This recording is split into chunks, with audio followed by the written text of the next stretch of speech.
Welcome to the Makings of Me. I'm Saniqua, and I want to welcome you to my new YouTube channel. I created this space, one to promote healing, to tell my story, and to just help someone who has experienced some of the things I've experienced growing up. So I'm going to give you an unfiltered view of my life and things I've experienced. And today I really want to talk about addiction and how addiction shaped my life. Um, Growing up, I had two parents were addicts, but I didn't know this until I was probably 12 or 13. Um, Living with my mom was an experience. It was just me and my mom for the most of my life. And my mother was that person who always helped. She always had a house full of people. There was always people living with us, and it was good and it was bad, like because there was company. However, being an only child, it was just too much for me. So I kind of threw myself into books. My mother fostered my love of reading by enrolling me in every book club. I have book deliveries once a month, and I love to read, and I still love to read. It's like one of the best things that she could have ever done for me is, you know, give me that gift of books and reading. So, as far as her addiction, I did not find out about my mom's addiction until I was 12, maybe 13, 12 is probably the is when I found out, when it was like right there in my face. And at the time, I didn't understand what addiction was. I was a 12-year-old kid and I was going through my own issues, but all I knew is that my mom was not the person I was used to her being. And we've talked about this, and my mom understands that I was going to talk about, addiction when I did this series. And the thing about addiction is it not only affects that person, but it affects the entire family. It affects the community. For me, it changed my life. It took me out of the comforts of my mother's home and placed me in my grandmother's house, which was devastating because, I feel like every little girl wants their mom. And for me, she's the only parent I've had for the first 12 years of my life. My father was around, but I didn't know him and I didn't want to be with him. I wanted to be with my mom. So her addiction made me angry. It made me resentful, and it made me really guarded with people. I know now at this age that addiction is a disease, and it's something that it can be cured. However, I was taught when I went through to become a chemical dependency counselor that once an addict, always an addict. And I was like, how is that even possible if they recover? But because they're constantly fighting for that sobriety is one of the reasons why people say once an addict, always an addict. Even though we no longer use the term addict or addiction issue, we use substance abuse, misuse, things of that nature. I'm going to tell you how it was given to me. It was given to me. My mother's an addict. She smoked crack, and that was devastating for me just because in my eyes, my mom was perfect. My mom was the best. And to be hit in the face with something so traumatic at such a young age, it was devastating. And then it became so she chose this over me. And I was resentful. I was angry. And I didn't understand why I was angry. And so when I first found out about my mother's addiction, I was sent to live with my grandmother. I was a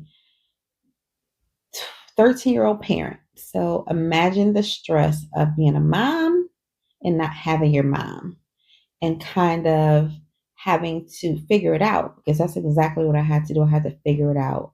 I had no guidance. My grandmother was amazing. However, at 50 something or 60 something, however old my grandmother was, she had already raised her children.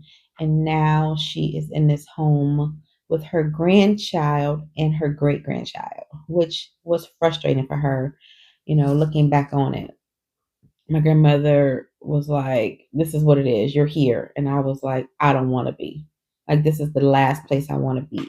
And so I did everything in my power to get back to my mom. I would even lie. I was lying to the courts, like, "No, I never saw my mom do drugs. No, we always had a good place to stay." And those things were lies. Like, I was lying because I wanted to be with my mother. You know, I tell people that, you know, everybody has this deck of cards. And I feel like my cards were stacked against me for so long, but I found a way to change that stack to better myself. So I mentioned my mother was an addict. My father was an addict. And my father, I laugh about this now, but my father did not acknowledge my presence until I was probably like 13 or 14 years old. Like, and I lived with his mom for 2 years at this point. And it was like, he didn't say my name. I didn't say his name. We didn't speak. It was just, it is what it is. And then one day my grandmother said, "You can just call him Dennis. Like, it's really fine. Like, you don't have to, beat around the bush. Just call him by his name. It's Dennis." And I was like, I just don't want to talk to him at all because he doesn't talk to me. And that's kind of how it was for years. But, addiction, it changed my life. It changed my family. It made me really not trust people because I couldn't trust what they were saying to me or what their motive was. I remember when I first found out about my mother's addiction, we were in this heated argument. It was right after she found out I was pregnant. We were in this heated argument, and she was screaming and I was screaming, and we were in this apartment in Bedford by ourselves. And she was like, "Go to your room and don't come out until I tell you to." And I was like, "Whatever." I didn't care. Like, there was a bathroom in there. She had a mini fridge in there. I was like, "I don't have to come out of this room. Like, I don't care." And so for whatever reason, I came out to go to the kitchen, and my mom was sitting on the couch in our living room, and she had her crack pipe to her mouth, and I was dumbfounded. It was the first time I've ever seen it. I heard about it, but I've never seen it. And so I think that is where my heart broke. It broke for me, but it broke for my mom too, because now she has to admit it. And now I've seen it. And she's like, "I never wanted you to see that." And I was like, "Well, it's too late. It happened." And I kind of lost a little respect for her in that moment, but I also pitied her in that moment because what I understood is she needed that. She needed that because I just fought with my only child. I am about to be a grandmother. Like, there's so many changes, and I don't think she knew how to deal with it. And so she chased her high. And so I spent a lot of time trying to figure out what to do next and how do we get past this, but there was no getting past it. When my daughter was 6 months, I thought was a cold. She had a cold, is what I thought. She ended up having pneumonia in her right lung. Her right lung collapsed, and we went to the hospital. And so I went to the hospital because she had this cold. So I thought the hospital kind of saved me and my daughter's life, if I want to be honest. They called Children's Services, and Children's Services, contacted my mother. They contacted my grandmother. They contacted my aunt, and at the time, my aunt had her own vices. Um, and she was like, basically, she doesn't need to be a parent. Like, send them both to foster care and separately. And my grandmother was like, "I'm not having that. Like, absolutely not." And so, again, another resentment because here is this family that's supposed to love and protect me, and they're like, we can't do this. And so I've never shared this story with a person, with anybody, how devastated I felt in that moment that my family would rather see me in foster care than take me and my daughter into their homes. I was like, okay, this is rough, but it is what it is. I'll get over it. So, I went to live with my grandmother, and anger set in, resentment set in, fear set in, fear of the unknown, fear of what's going to happen to my mom. My concern wasn't even me. It was really my mother. Like, what is going to happen to my mother? now that I'm not with her, because I felt like I kept her stable. I kept her sane. And now she has nothing. So now she has nothing to fight for. She has no reason to get clean because I'm not there. And so I remember living with my grandmother, and we would go to court. And so the judge would say, if you're not clean, don't even show up. My mom would not even show up. And I would be devastated. Or she'd come and she wouldn't even come to the courtroom. She'd be like, you know what, I'm about to go, because she knew she wasn't clean. And she said later on in life, she told me, I knew they were going to drug test me. I was going to test dirty.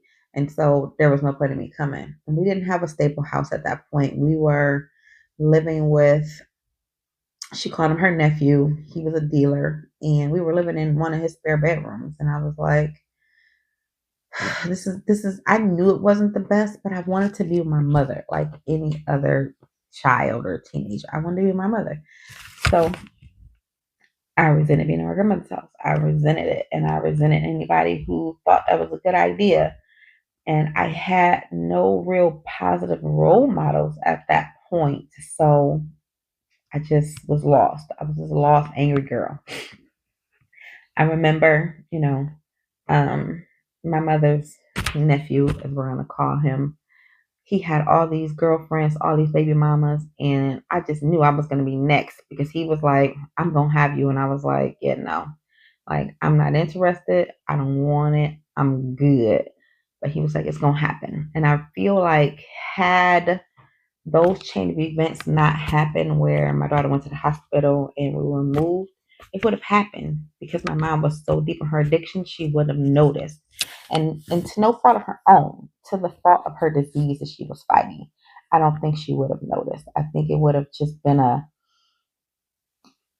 another notch in his belt, number one, and two, something that just happened. Oh, this is what, you know, Sequel wanted to do, but it was not what I wanted to do. I was not interested in him or any other boy for that matter. So, what I've learned about addiction over the years is that, one, it is a lifelong battle. It affects everybody. It affected me because, I'm not with my parents. I am alone, basically, because I had no one to talk to. I'm an only child. So there was like no sibling to turn to and to say, well, hey, how do you feel about this? And how are you handling this? And what do you think we should do differently? Like, there was nothing. There was no one. Not to put my family's business out there, but at that point in my life, just about every one of my cousins' parents were also facing addiction or some type of addiction issue, but nobody talked about it. And they got to stay with their parents. I was the only one removed from my mom's home, which made me a little resentful towards them too, because how am I not living with my mother and y'all mothers have the same addiction issue? Or how do you still get to have contact with your parents and we're going through the same thing? But I think that God saved me. God saved me, because I don't think alone with my mom would have been in my best interest, because there was no guidance, there was no structure. When I was little, my grandmother, I was in the ninth grade, hadn't been in school in 6 months. So I had a zero point 0 grade point average. January 1991, I enrolled back in school. And so I'm in the ninth grade, I'm 13, and I was like, what am I going to do? I went to school. And I went to school. I took my daughter to school with me every day. My school had a daycare in the bottom, which was a blessing at that time, because I was able to get my education and still check on my daughter and still be that present parent. So I feel like, growing up, my cards were really stacked against me, because again, I grew up in the projects of Cleveland. I have two parents. My mom was a single mom, and she was an addict. My dad was an addict. Um, there was no positivity in my life for a long, long time.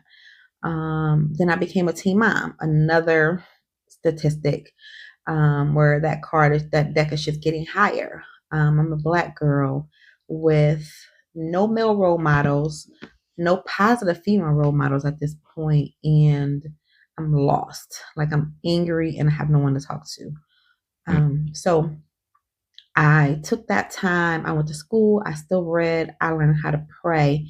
And when I tell you, it was not just like a prayer, it was just me talking to God, just thanking Him, one, for keeping me, and two, for allowing me a second chance at life, at a positive life, at a good life. So I took that. I went to school. I went to college. I got a degree.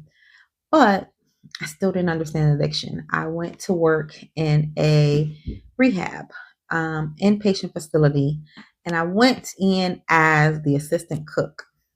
And then I was spending time with these ladies and listening to their stories.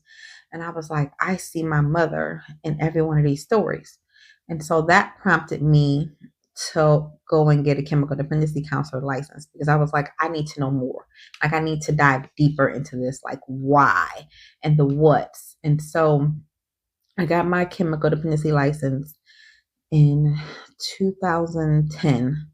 And so this gave me a better insight into my mother's addiction. And it gave me a chance to kind of explore my fears and not project those onto other people.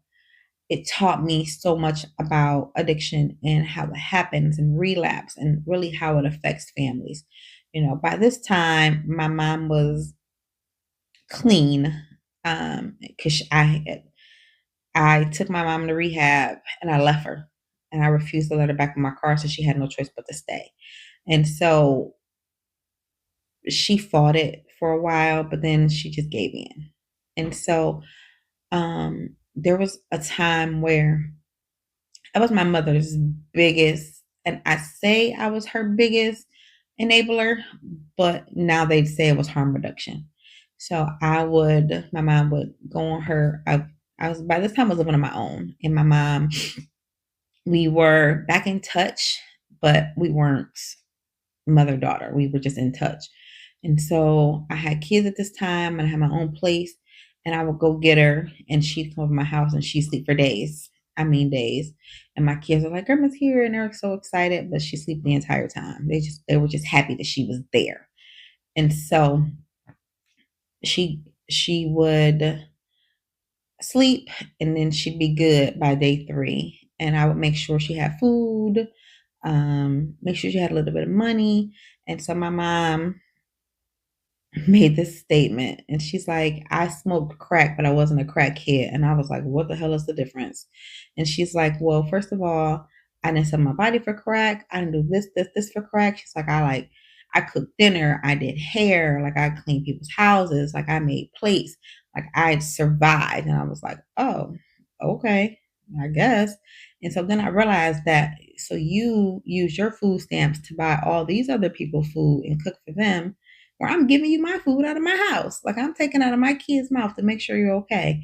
And so that was my way of just making sure that she was okay. I called it enabling. Now they call it harm reduction, because now she's not doing anything risky for her drugs, which was, again, hindsight of 2020. Now my mother was always a survivor. Like she worked, she's always had a job. She's always been very functioning. She's always worked 2 jobs sometimes. So she made her way. She got by.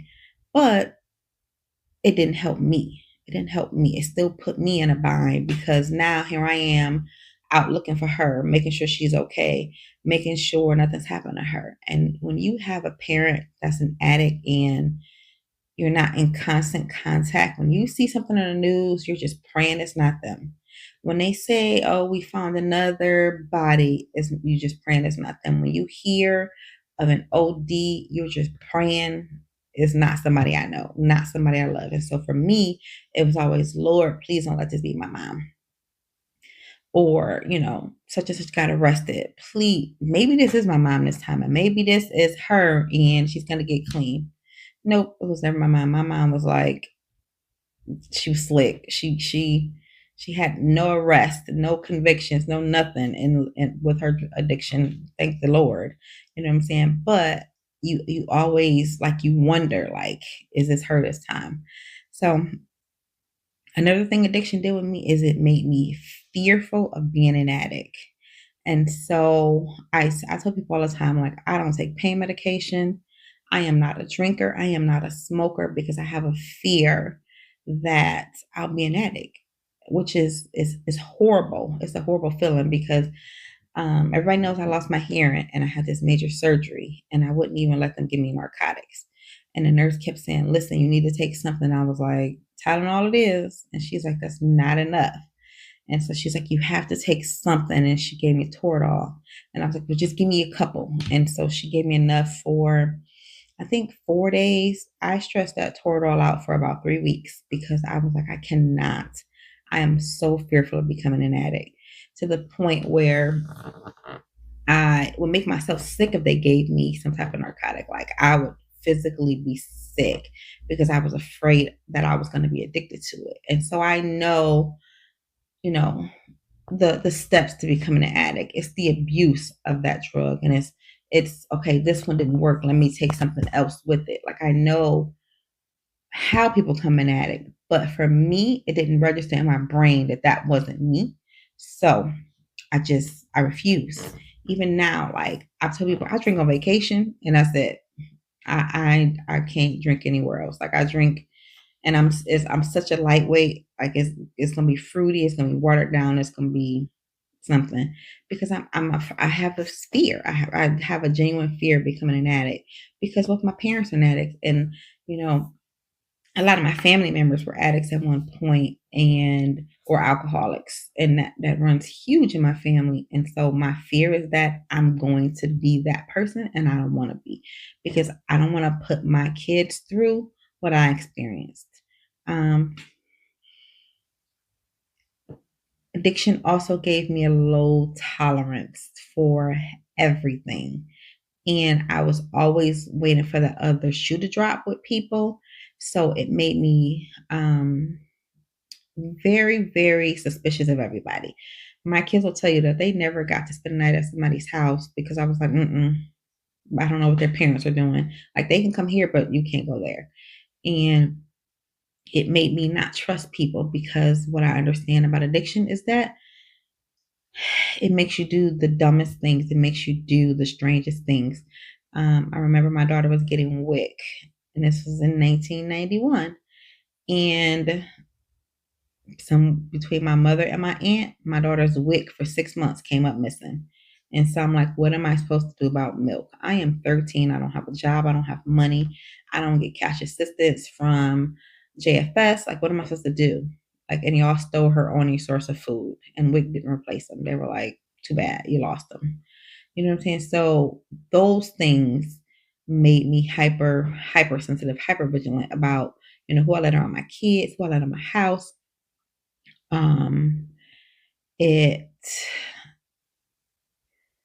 helped me educate myself though. Addiction helped me educate myself. It helped me really, really stop judging people based on how they are and what they are, because addiction is hard. It is hard for everybody. Um, I'm sorry. Like this topic is so touchy because it's been a part of my life for so long. And it has affected some of the best people I know. Another thing about addiction, it made me hate my father at one point, and I do mean hate this man. My father was addiction took its toll on me as well, just like my mom's. My mom's displaced me, and it separated me from her, and it made me dislike people. My father's addiction made me hate him because I feel like my father's addiction drove a bigger wedge between us. My father, he is one of those people who will clean anything, and he will clean the hell out of some stuff. However, during his addiction, he cleaned my grandmother's house and he'd steal from me. And I'm thinking, why me? Like, I'm your child. Stop stealing from me. He steal from my children and then help me look for it. And then absolutely help me look for it. And so the neighborhood we stayed in, everybody knew my father. They knew my father, and they knew he would clean, he would cook, like, and he worked. And so they knew my father. And so sometimes he'd steal something from me and he'd sell it to somebody in my neighborhood, and they'd bring it back like, I got this from your dad. I got this from Dennis, and I was like, so embarrassed, but thank you. You know what I'm saying? And my kids loved him. They still love him. And so I was like, this man hates me. He has to, because that is the only way you would treat me this way. That is the only way you would steal from me, knowing that I am this single mom high school student and I'm your child. But it was the addiction. It wasn't him, the person. It was his addiction, and he needed to feed that addiction. And so the only way he could feed that addiction was to take what he needed when he wasn't working. I remember, funny story, my grandmother had got this DVD player. This when DVD players first came out. My grandmother sitting in the living room and she's watching a movie on her DVD player, and she falls asleep. And my dad comes in and takes that DVD player and he's out. My grandmother never even woke up. And the next morning, she's like, it was right there. I was watching a movie. Like, where could it have gone? And we're searching the house. Like, did it fall behind the TV? Did somebody take it to the room because they wanted to watch something? No, my dad took it. And so it was like, she was in denial too. She's like, he would not. I was just watching this movie. I didn't even fall asleep. Remember, you were asleep and it's gone. So, it was those type of things that made me really hate my father, because you were taking from the people who loved you the most and who would do anything for you. And not me. I wouldn't do anything for him because I don't know you as my father. You're just Dennis. You're my grandmother's son. So, addiction really, really affected me on so many fronts, so many levels, that I just didn't know how to deal with it. So when I did become a chemical dependency counselor, I was like, okay, I have a better insight. I'm no longer judging. Like, I want to help. However, help is not always wanted, is what I came to understand, is that you cannot force somebody to get clean. You cannot bully somebody to get clean. Sending them to prison or jail doesn't get them clean. It gets them clean for that moment, but it doesn't last if that's not something they want to do.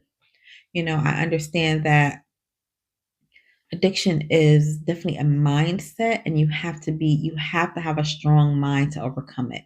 And not everybody will. Most will, but not everybody will. And so that support system, that you're not being a crutch, you're being that support system to say, you got this, and when you're ready, I'm ready to help you, whatever you need. They really need that. Like, they need that push, and they need something to really fight for. And they always say an addict has to hit rock bottom before they see their way up. This lady recently told me, she said, I hit rock bottom. I absolutely did. And then I got me a shovel and I dug a little deeper. So I was below rock bottom. And that, I think, happens to so many people. And this is where we have to educate ourselves. There are so many addiction services out here where you can just get the information. There's the Adams Board. There's Ohio Guidestones. There is it's SAMHSA, but SAMHSA does mental health and addiction. There is, in Lorain County, there's Rivian, formerly Lakata, where you can get the addiction services, just information if you want to pass it along. And you can call 211. 211 is a great resource for anybody battling an addiction. Or if you know somebody, you just want to refer them or get the information, 211 is a great resource. And I'm here to answer any questions as far as addiction, how it affected my life, what I learned with two parents who were addicts, what I learned dealing with my friends who were addicts. Like, my best friend, she'll tell you that she struggled with addiction, even though, she watched her parents struggle. She somehow fell into that same rabbit hole. And we've had this discussion. And when I tell you she's amazing, she kicked addiction's ass and she is doing the work. And she is like the poster child for everything I've experienced. She's experienced it just at a different time. Like, and that was our bond, because we had parents who were addicts and who were clean, but we were teenagers when this happened. And so we formed almost a trauma bond that became a sisterhood. And so I feel comfortable in saying, if you need to reach out to her, I will absolutely have her contact you because she is an amazing person when it comes to addiction and recovery. For me, I got my chemical dependency license. I became a peer service, peer recovery provider because I don't have the lived addiction. I have life experience, but I don't have a lived experience with addiction. However, I lived with a parent who had addiction. I lived with um, family members who are alcoholics. So I have those experiences. So I have the real life source. Like it's one of those things where, I walked through that with my mom. I saw my dad through it. I lost family members to addiction and to alcoholism. And it is no easy fight. Like it is a fight that is forever. And, you know, um, I always tell people that, I didn't know addiction was a disease until I was older. I just thought it was a choice you made. Like you made this choice to do XYZ. And so now here we are. Even when I first got into the addiction field, I still was like, you made this choice. You made this choice and you have to live with it. Like, there's a consequence for every choice that you make. And this is the choice you made. So this is your consequence. But that's not true. That is not how addiction works. It's not how it should work. Um, Treatment is available. Treatment is there. Resources are there. I don't feel like putting an addict in jail or someone who has substance abuse issues in jail. That's not the key. Like they absolutely need help. They need treatment. They need resources. They need compassion. They need care. And it's hard. It really, really is, especially speaking from a child who watched their parent struggle with addiction. It is hard. And you want to be mean and you want to be like, you chose this, but that's not the case. Not everybody chooses to become an addict. I know, a lot of people become addicts because they had a surgery or they had some chronic pain and they were taking Percocet or Vicodin and then they just couldn't get over that pain. So then they was like, I'm going to double up on my dose. And now I'm doubling up on my dose, but now I've ran out of pills. So I have to get them from somewhere else. And this person said, well, I took this and this helped me. And so now I'm buying illegal pills off the street and I'm buying stuff and you don't know what's in it. Fentanyl is huge right now and fentanyl kills. Fentanyl is that pain reliever that they give you in the hospital, but they give it in such minimum doses. But we don't even know, like, a speck can kill us if it's taken in the wrong form, or even if it's just touched and it's inhaled. It's dangerous. It's very dangerous. So, those controlled substances are the gateway to addiction, unfortunately. You had at one point pain management doctors were passing out scripts for Percocet and Oxy like it was candy and not thinking none the wiser that these people are becoming addicted to these painkillers or why people are becoming addicted to these painkillers.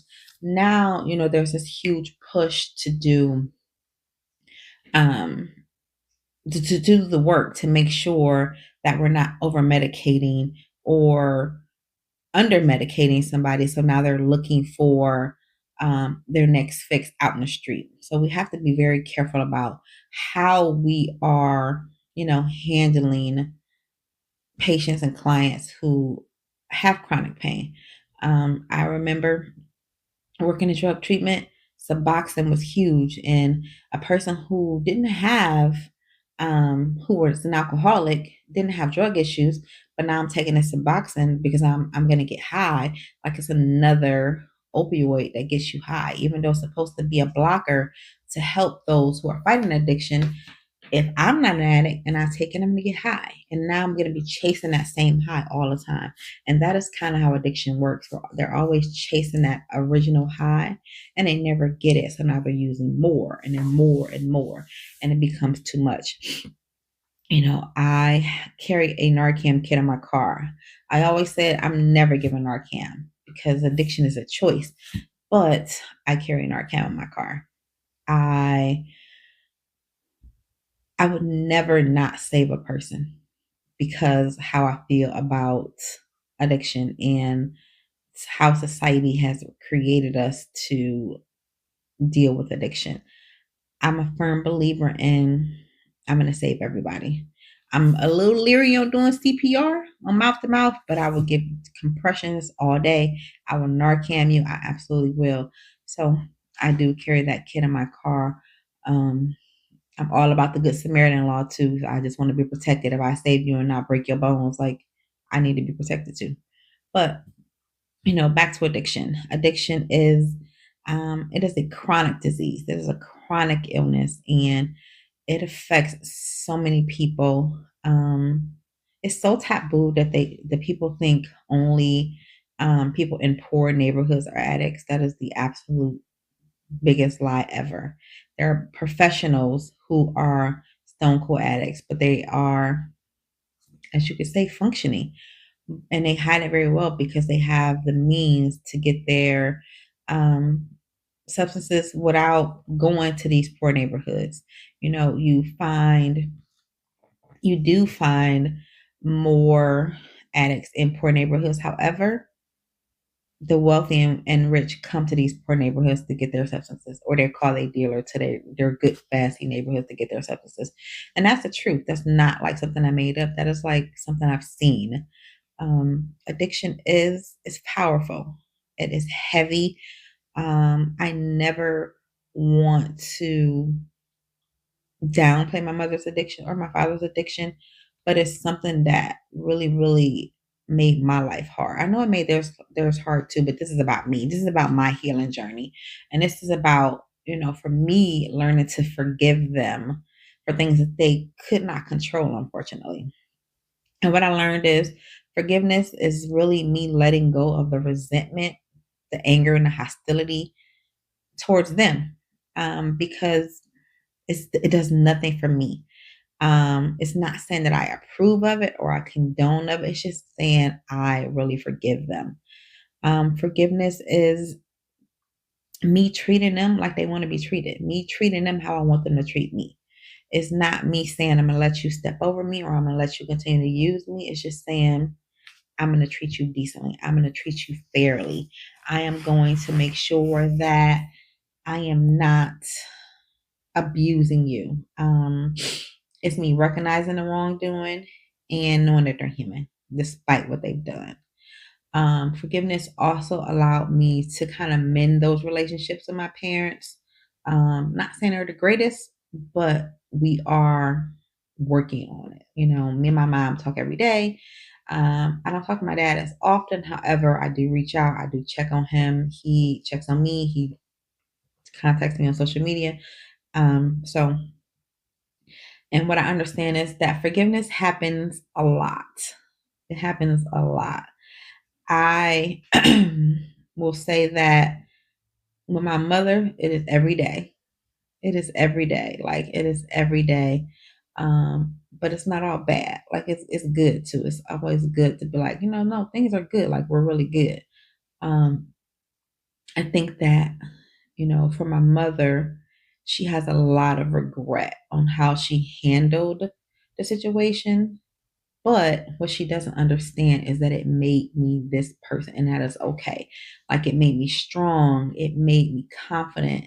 It gave me the strength to tell this story, to pursue my dreams. It kept me out of the streets. It kept me clean. So, even though addiction had a negative aspect in my life, it also had a positive one because it allowed me to meet some wonderful people. It allowed me to educate myself. It allowed me to educate my children. And it allowed me to start the healing process and a forgiveness process of just getting through, getting by.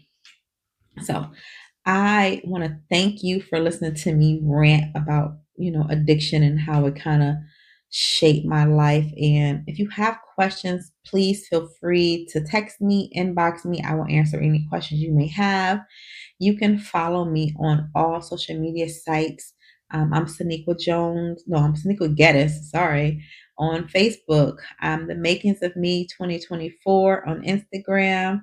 I am Miss Geddes 2 on Instagram. And here it is The Makings of Me 2024. I'm going to be dropping videos weekly with different topics. So please like, share, subscribe to my new YouTube channel. And again, thank you for listening to me at the makings of me, and have a blessed day.